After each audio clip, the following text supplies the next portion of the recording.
Mas Benny, kakaknya sih ya guys. Itu miris sih, miris, menyedihkan. Aduh, sedih sekali lah. Jadi aku pikir, ya aku rasa pasti TV One akan mengungkap kasus ini sih dengan mungkin nanti kalau nggak ada wartawan merah pasti nanti akan ada rekan-rekan lain yang akan dikirim TV One untuk 7 terpidana ini. Pokoknya yang siapapun nanti teman-teman dari TV One yang bertugas, guys, support ya, berikan informasi sebanyak-banyaknya, bantu juga doa. Karena kenapa? Kita itu juga berjuang untuk 7 terpidana. Kita itu adalah wartawan, itu adalah orang paling depan untuk terpidana.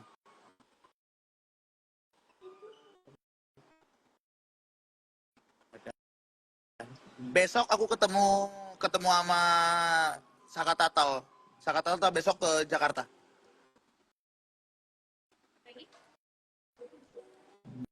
Oke. Kartu. Oh langsung ke sana aja. Cek lagi. Oke, bentar banget sih ceknya.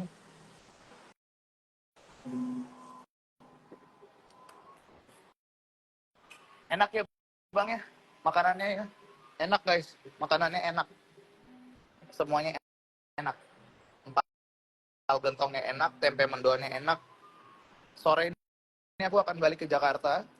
Besok aku mau nyambut atlet dulu. Habis besok nyambut atlet atau atlet jam berapa? Mungkin siang atau siang atau sore aku mau main lah sama Saka. Siapa tahu besok Saka bisa jalan sama aku, mau make over lah. Aku mau benerin rambutnya Saka atau ya baju atau apalah buat Saka yang bagus. Soalnya aku lihat bajunya itu kurang ya. Intinya sekarang aku akan aku akan membantu siapapun yang memang aku rasa membutuhkan bantuan gitu loh. Dan aku lihat kayaknya Saka ini bukan tipikal orang yang terlena dengan semuanya sih. Karena kita, kalau aku nginget-nginget lagi ya, Sumpah Pocong Saka Tatal itu buat aku Bang Abe dan siapapun itu tuh sampai nangis beneran. Itu pertama kali aku ngelihat Bang Abe itu tuh nangis tanpa ditahan. Jadi bener-bener nangis karena aku rasa pasti Bang Abe itu melihat semuanya miris gitu loh. Kok ada anak yang masih muda berani sumpah pocong hanya untuk orang lain gitu loh. Jadi aku kayaknya mau besok aku ngobrol dulu sama Saka Tatal, aku mau ini mau make over si Saka Tatal. Ya, oh ini udah masukin pin ya.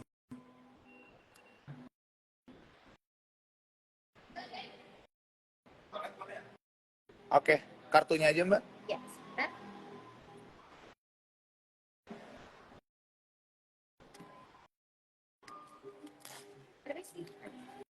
Oke, ini rumah makan apa ini? Hidangan Sunda ya. Oke, makasih Mbak. Pokoknya ini aku lagi makan di rumah makan hidangan Sunda Cirebon.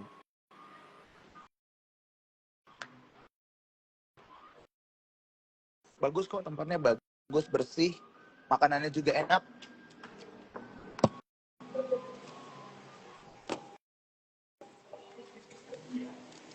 Amin. Terima kasih.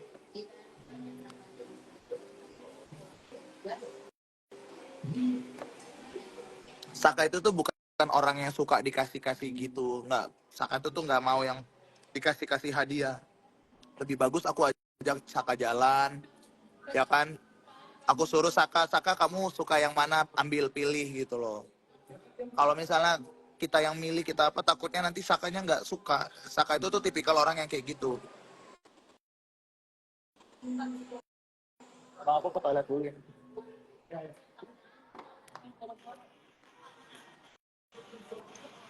Ya, aku, Bang ada receh nggak, Bang? Kasih. Lah, tak bahaya, Bang. Bentar ya, bentar ya.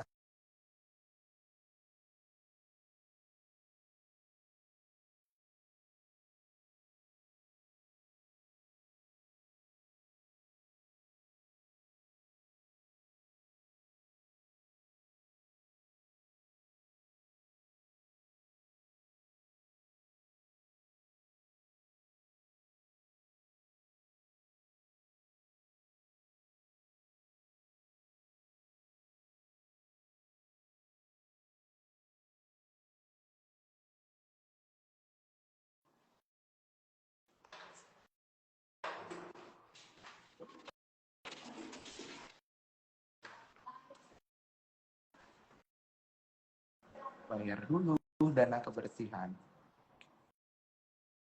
Semoga membantu orang yang membersihkan. Kita harus mengapresiasi. Tukang bersih toilet juga harus dikasih.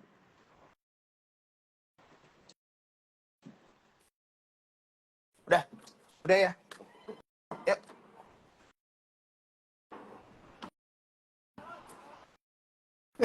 Ke kamar mandi aja sampai ikut katanya. Nah kan kalau di Instagram itu tuh nggak ada tuh yang namanya ke band apalah. Kalau lagi di mobil nggak ada. Nah jadi Saka Tatal itu bukan tipikal yang suka dikasih-kasih gitu guys, ya kan? Ya udah natural aja. Saka Tatal misalnya dia ngelihat terus ada yang seneng gitu loh, gitu aja. Tapi serius guys, aku tuh waktu itu ya, aku kan waktu itu yang waktu ketemu sama Saka itu kan aku cuman bawa jajanan segala macam ya, karena aku pikir kayaknya ini anak kalau aku kasih sesuatu hal yang lebih dari itu pasti takutnya nggak dimakan. Dan aku kan bawa jajanan itu tuh kayak ada pop mie lah, ada es krim lah, pokoknya banyak lah aku bawain kan buat Saka Tatal. Terus abis itu ada yang ngasih Saka Tatal itu tuh apa gitu yang agak mahal, kue atau apa gitu kan. Malah tahu nggak yang dibawa Saka Tatal itu ke Cirebon ke rumahnya apa? Yang dia bawa itu tuh jajanan yang aku kasih guys. Jadi yang kayak pop mie, terus susu, vitamin, terus itu dia lebih senang yang kayak gitu-gitu ketimbang sesuatu hal yang mahal-mahal. Aku tuh kaget kan. Terus sampai si tetehnya bilang gini, tumben amat ini si Saka bawa-bawa belanjaan ini apa perlengkapan isi-isi kulkas katanya gitu kan. Biasanya nih anak nggak pernah tuh, Mas. Terus aku bilang, emang Mbak nanya itu Saka dari siapa? Aku bilang gitu. Iya saya tahu lah katanya gitu karena waktu itu tuh saya kan dikasih tahu sama Jaka tuh ada juga yang ngasih ini katanya gitu kan. Tapi yang dibawa Saka cuman jajanan itu katanya gitu kan. Nah dari situ aku belajar guys, ternyata si Saka ini itu nggak bisa dikasih yang sesuatu hal yang menurut dia mahal tapi menurut kita tuh bagus lah, pantas segala macam. Saka Tatal itu tuh belum tentu menerima itu gitu. Bukan dia sombong ya, bukan, tapi itu karakter ataupun didikan orang tuanya seperti itu gitu loh. Saka Tatal itu tidak tidak mau yang sesuatu yang berlebihan. Jadi itu yang aku lihat dari Saka Tatal, ya kan? Jadi waktu aku lihat Saka Tatal ini masih berjuang untuk 7 terpidana, makanya kemarin ingat gak yang waktu aku ke rumah Bu Titin apa? Saka, ini kalau kita misalnya udah selesai deh, teman-teman kamu udah bebas, kamu mau ngapain sih selanjutnya? Ya mau nguli, kata gitu. Hah? Ya tapi kalau misalnya ada kerjaan yang bagus segala macem, ya Saka terima. Tapi kalau misalnya tidak tidak sesuai sama Saka, ya Saka ya balik lagi nguli. Kata Saka begitu kan. Aku pikir, wah ini anak emang bener-bener ya. Maksudnya ya intinya adalah temennya harus bebas dulu. Baru dia bisa mikir dia mau ngapain, dia mau kerja apa, dia mau ini. Kalau temannya nggak bebas, dia nggak mau ngapa-ngapain guys. Berarti aku bilang kan, terus aku tanya lagi, Saka, berarti nanti Saka siap jadi saksi kalau misalnya nanti siapa ke 6 terpidana lainnya? Ya siap, Saka mau, katanya gitu. Ayo, kata Saka begitu. Terus aku bilang sama Bu Titin kan, ini pasti Bu Titin yang ngajarin ya. Demi Allah mas kagak, ini malah kita itu ngelihat Saka sekarang itu tuh beda. Terus aku bilang, masa sih, Teteh gimana? Mas aku tuh belajar sama Saka loh sekarang. Saka itu tuh orangnya pemberani. Ya mas ya, gimana ngelihat Saka waktu itu tuh mas? Iya betul. Betul kan? Dengar kan mas ya? Iya. Saka ngomong sendiri kan?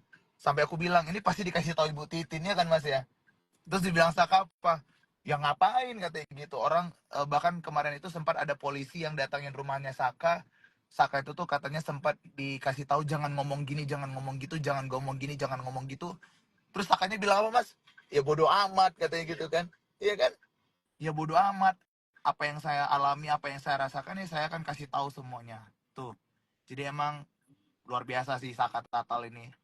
Dan besok aku ketemu sama Saka Tatal, aku akan usahakan untuk ketemu sama Saka Tatal. Ya kan? Karena kalau aku bilang Saka yuk ke mall, percaya sama aku pasti dia nggak mau. Dia tidak mau.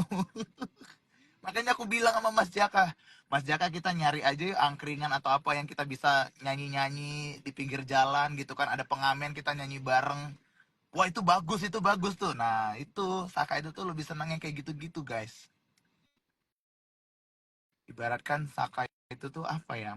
Saka itu tuh oke lah, ya kan oke. Oke dalam artian ya mukanya juga ganteng ya kan. Ya paling dipoles-poles dikit lah, ajarin ngomong. Ngomong sih harusnya dia bagus ya. Cuman karena sekarang masih belum belum bebas aja, teman-temannya Saka itu belum bebas, jadi dia nggak mau ngeluarin siapa Saka yang sebenarnya. Aku yakin karena kenapa? Fokusnya Saka itu cuman ke teman-temannya doang. Dia tuh nggak mau ngapa-ngapain kalau teman-temannya nggak mau kalau teman-temannya belum bebas. Jadi tuh gila sih Saka ini. Maksudnya pemikirannya itu loh. Ibaratkan Saka ini itu tuh kalau jadi pemimpin daerah ya, semua warganya kayaknya dirangkul sama si Saka ya, Pak ya.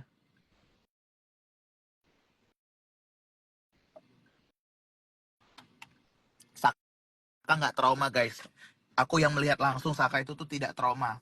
Tapi memang Saka itu tuh tidak mau melakukan apapun sebelum teman-temannya bebas. Itu aja. Saka itu intinya dia tidak mau. Kenapa kalau gini? Kapan kalian lihat Saka itu tuh podcast sana, podcast ini, apa segala macam? Nggak ada. Walaupun Saka udah bebas. Kenapa? Karena Saka itu masih memikirkan keenam teman-temannya. Dia itu tuh nggak mau ngapa-ngapain kalau apa teman-temannya lah, enam teman-temannya itu tuh belum bebas. Beliin layangan. Iya kan? Tapi di Jakarta main layangan di mana? 50. Aku menyaksikan langsung, aku dengar langsung. Kalau Saka trauma udah enggak trauma. Awalnya aku pikir Saka trauma. Ternyata enggak. Emang dia itu tuh tidak mau ngapa-ngapain istilahnya ya sebelum teman-temannya bebas. Nanti setelah teman-temannya bebas baru Saka bisa berpikir, oh dia mau ngapain, dia mau ngelakuin apa, dia baru bisa berpikir gitu. Main layangan di Monas katanya. Aduh, panas banget lagi. Aduh. Di Monas ya. Iya, udah deh aku pakai pakai jaket ini aja. Teman-teman panas banget, teman-teman itu Monas, mohon maaf itu matahari. Monas itu pohonnya di ujung-ujung ya. Ini kita mainnya di tengah Monas gitu. Aduh, panas amet. Aja ke Ancol, aduh macet ke Ancol, Mbak. Ancol itu tuh macet. Iya, Saka itu tuh inget banget sama teman-temannya. Terus Saka bilang kayak Saka itu teman dekatnya siapa sih katanya. Makanya ada kan disebutkan Saka itu ada ini, ada ini. Disebutin semuanya Mas Saka.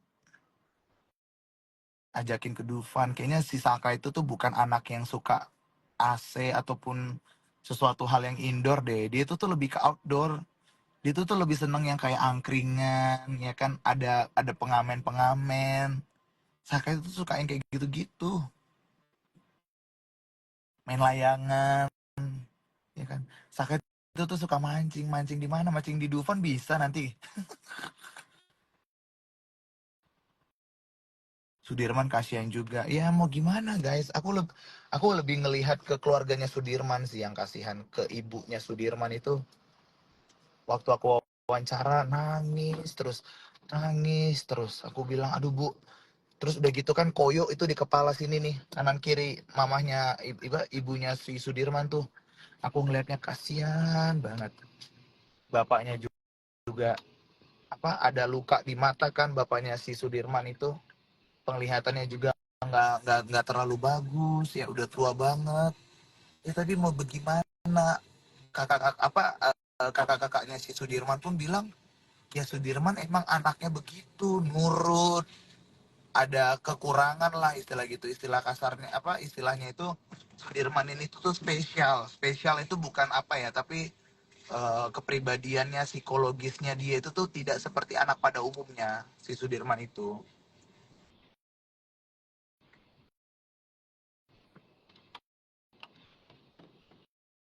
Beda sama kakaknya Sudirman tuh, Mas Mas Beni tuh beda. Mas Beni kan ada kerjanya, bagus kerjanya, pendidikan juga, jadi beda.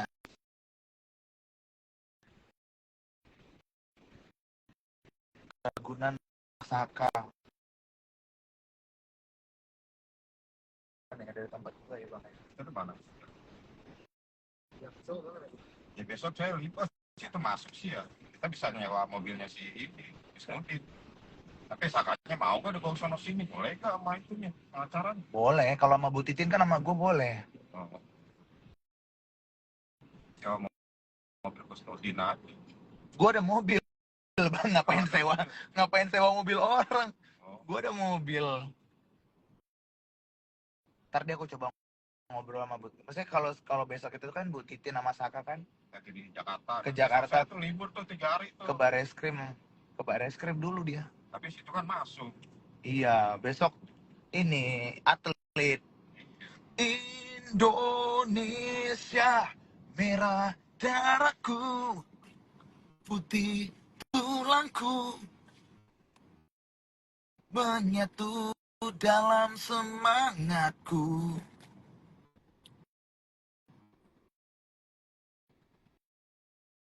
Ke Danau Sunter katanya.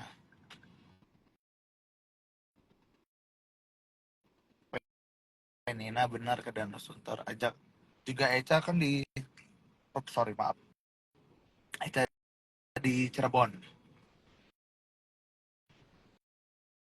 Pamit bang, hati-hati. Pergi ke Ragunan lebih unik. Bang Leo lihat buaya burung berkicau katanya. Oh iya ya. Oke, itu ide bagus tuh besok. Coba ya aku tanya ke Saka ya, mau nggak ya?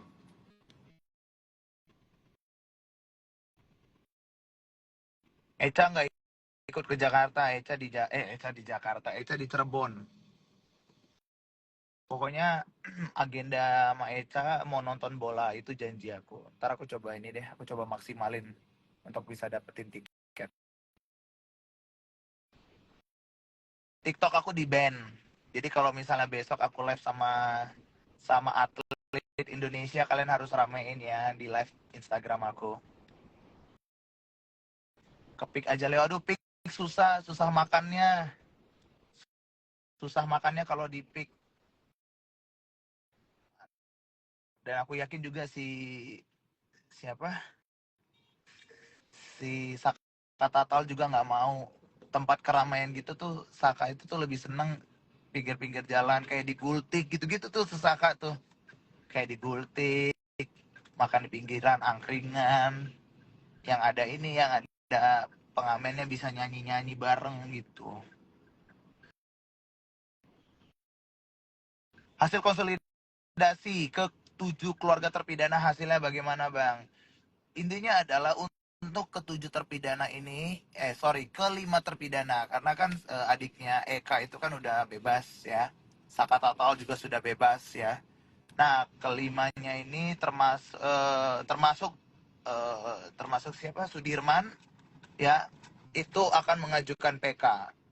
Namun ada kendala nih, ada kendalanya. Kendalanya di mana? Kendalanya di Sudirmannya. Sudirman dengan pihak keluarga Sudirman itu pengacaranya berbeda. Sudirman itu pengacaranya Pak Wilson. Aku lupa, Pak Wilson kayaknya. Ya, beda. Itu pengacara si Sudirman dari Polda yang ngunjuk. Yang keluarganya katanya nggak tahu. Baru taunya itu baru belakangan-belakangan ini aja sama si Pak Wilman. Gitu.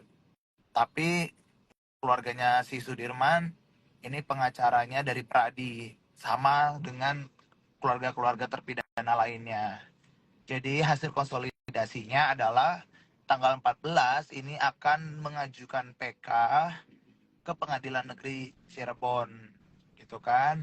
Kita juga kita kemarin juga ngebahas tentang bagaimana nih nanti Saka Tatalnya. Nah, jika jika hasil keputusan sidang PK-nya Saka Tatal kemarin diterima sama hakim, ya kalian doakan saja ya supaya PK-nya si Saka Tatal diterima, otomatis ini menjadi angin yang segar untuk ke-6 terpidana lainnya.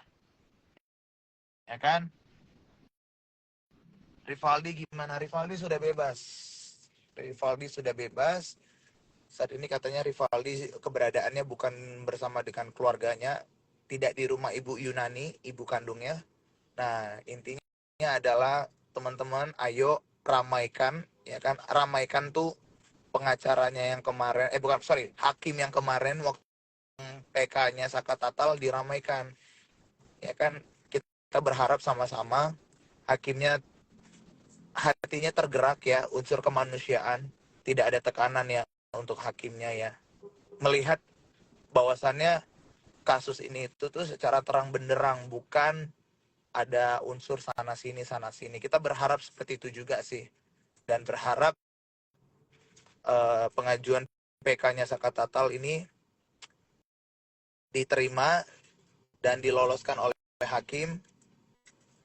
Nah, ketika nanti hasilnya ini diloloskan sama hakim untuk PK-nya Saka Tatal, ini menjadi angin segar sekali lagi ya, menjadi angin segar untuk ke 6 terpidana lainnya yang masih di penjara.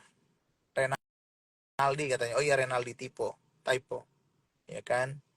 Ini menjadi angin segar, ini menjadi kekuatan baru untuk keluarganya, semangat baru untuk keluarganya. Nih aku jabarin ya, keluarganya ke-6 terpidana itu tuh ada yang sampai cuci darah ketika anaknya tahu anaknya ditangkap atas kasus 2016. Ada yang sampai jual rumah, bayangin, jual rumah, jual harta benda.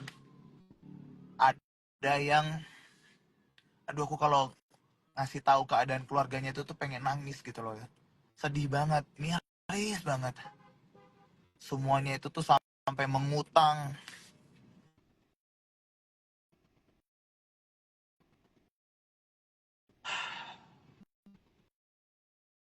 Mau ketemu aja susah katanya.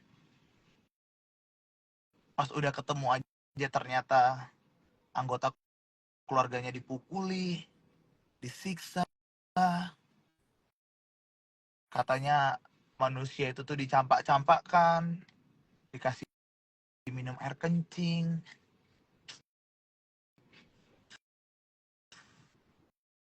disiram pakai air panas, sampai kata siapa, Jaya ya, Jaya itu kakak kan, orang tuanya Jaya udah meninggal semua ya, kakaknya Jaya itu tuh kuli bangunan guys, kakak Kemaluannya pakai balsam. kemaluannya dikasih balsam ya bang ya, Kalau pemerkosa sampai rata dikerjain kayak gitu. dikasih balsam, Ya pokoknya diisengin aja pemerkosa. aduh, bayangin guys, itu leher, jadi kan abangnya abangnya si Jaya ini ketemu tapi cuma bisa ngelihat Jayanya itu tuh di dalam ruangan kecil krengkeng begitu, yang cuman bisa ngelihat sampai seini doang, sedada doang, dan ke atas kepala, yang lainnya ketutupan sama sama besi, sama sel lah intinya gitu. Kayak aduh, katanya dia abangnya ngelihat dari apa ya, kuping belakang leher itu tuh kayak ada bekas melepuh. Abangnya nanya, itu kamu kenapa? Disiram pakai air panas, ada bekas bintik-bintik koreng. Aduh, kita kalau ngomong ya, makanya aku tuh kalau ngingat semua cerita dari keluarganya ini ya, aku aja yang bukan siapa-siapa, aku tuh bukan bagian dari keluarga ya, itu aja nggak kuat gitu loh, nggak ngerti aku. Kita aja manusia aja ya bang ya, mohon maaf nih, kita lihat kucing atau hewan liar lah, yang liar gitu ya bang ya, nggak pernah tuh kita nggak kepikiran mau ngasih air kencing buat kucing atau hewan-hewan lain untuk minum gitu loh. Itu aja untuk hewan. Kalau manusia yang punya akal pikiran ya, makanya aduh, sampai ada yang mengutang ratusan juta, rumahnya dijual, tanahnya dijual, dia ngutang dari apa, sudah 4 tahun mengutang. Jadi yang tadinya ada harta, dia jual semua hartanya, terus dia utang lagi sama orang karena udah nggak ada lagi duitnya, nggak ada lagi yang mau dia gadaikan untuk bisa tetap apa ya istilahnya, berusaha untuk membebaskan terpidana ini gitu loh. Duh, jangankan itu, untuk ketemu anggota keluarganya aja ada pihak-pihak gitu loh, harus bayar 1 juta untuk bisa ketemu ya bang ya katanya ya. Oh, kalau yang masalah suruh bayar 1 juta sih saya nggak tahu. Itu yang kemarin wawancara si ibu yang pakai kacamata. Ibu siapa bang namanya bang? Aku lupa lagi. Yang kacamata Ibu Yunani. Bukan, yang bagus jawabannya itu loh bang, yang dia ceritain semua kronologinya. Yang sebelum Bu Yunani. Sebelahnya Bu Yunani yang pakai baju merah. Ibu Aminah. Bukan. Iya bener. Ibu Aminah bener. Ibu Aminah itu yang Supriyanto bang. Yang Supriyanto tuh, yang cuci darah. Iya. Ibu Aminah tuh. Udahlah si Ibu Aminah ini cuci darah. Ya bang ya. Terus mau ketemu sama Supriyanto aja harus bayar 1 juta. Nggak ngerti lagi. Nggak ngerti lagi sih mau gimana ini. Jadi, aduh nggak ngerti lah teman-teman ya. Jadi paham kan kenapa alasan Saka Tatal tetap berusaha, tetap bertahan, tetap selalu ada, tetap selalu siap loh ya. Siap kapanpun Saka Tatal diminta tolongin untuk 7 terpidana itu, Saka Tatal siap, aku yakin.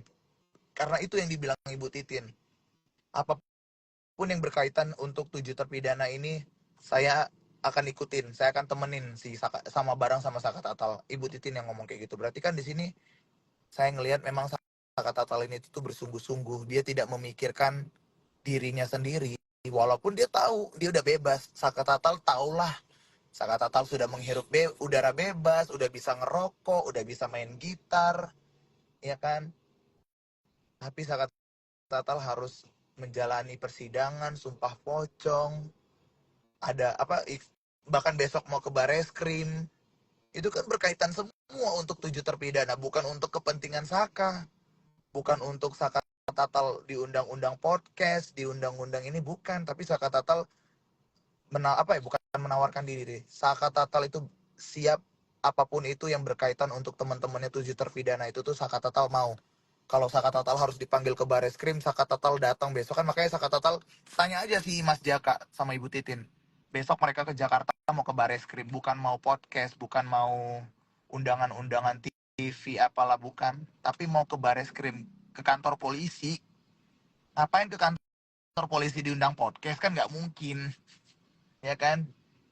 Jadi kalaupun misalnya Saka Tatal punya TikTok segala macam, itu abangnya yang buat, si Mas Jaka yang buat.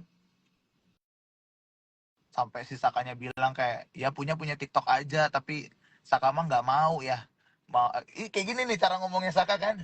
Saka mah nggak mau ya.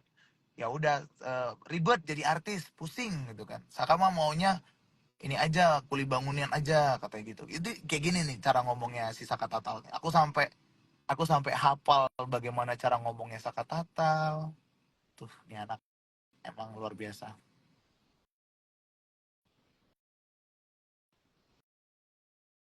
Siap support Saka Tatal dan terpidana lainnya.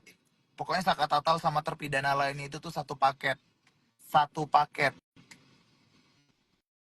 Jadi kalau kalian support Saka, berarti kalian juga support terpidana lainnya. Karena Saka Tatal nggak meninggalkan, tidak meninggalkan teman-temannya, nggak. Saka Tatal tetap berusaha. Gitu. Jangan nangis, jangan nangis. Karena apa? Kalian harus yakin bahwasannya sidang PK-nya Saka Tatal akan diterima oleh hakim. Biar teman-temannya Saka yang lainnya bebas. Jadi jangan sedih, harus support. Ya kan, kita sama-sama. Ini aku sampai ke Cirebon. Aku aja yakin, aku aja bisa semangat ini gitu kan. Terima kasih untuk penyambutan warga Cirebon, ibu-ibu, emak-emak Cirebon. Sampai aku kemarin waktu di Padepokan itu aku didoain sama Eyang ya. Eyang ya Bang ya. Yang punya Padepokan. Yang punya Padepokan aku Orang di tua. orang tuanya loh, orang tuanya itu sampai datangin aku ya Bang ya buat doain ya Bang ya. Aku tuh sampai senang banget, aku tuh waktu itu tuh nangis karena pengen nangis sih. Karena kan aku habis live ya, aku habis live report di Padepokan itu tentang Sumpah Pocongnya Saka Tatal. Pas selesai, baru banget selesai aku live di TV One, mau gulung semuanya kita mau ini, terus tiba-tiba si Eyangnya datang, terus Eyangnya doain aku, terus aduh semualah kayak aku di apa kayak ditiup begitu sambil si Eyangnya baca doa segala macem. Dia pakai bahasa yang aku nggak ngerti, bahasa Arab itu ya Bang ya. Ya, bahasa ini, bahasa Cirebon. Bahasa Cirebon ya. Itu ada doa-doanya. Eyangnya sampai doain aku. Terus aku tanya, Eyang artinya apa? Dia bilang semoga kamu sehat-sehat, dilindungin terus, dimurahkan rezekinya, pekerjaannya dilancarkan. Kata si Eyangnya begitu. Terus anaknya si Eyang itu cucunya itu ya. Punya si Nanda siapa? Nanda ya. Nah, cucunya Eyang itu sampai sampai ngasih tahu, iya bang, abang itu didoain begini, begini, begini, begini, terus dilancarkan jodohnya. Dibilang si Nanda gitu. Padahal nggak kenal ya, Eyangnya nggak kenal aku. Tiba-tiba aja Eyangnya baru keluar dari Padepokan itu, ketemu aku, datengin aku. Wah, umur 72, hampir, iya 72 tahun, 70-an lah. Halo Farhana, ada Putri Indonesia, Farhana.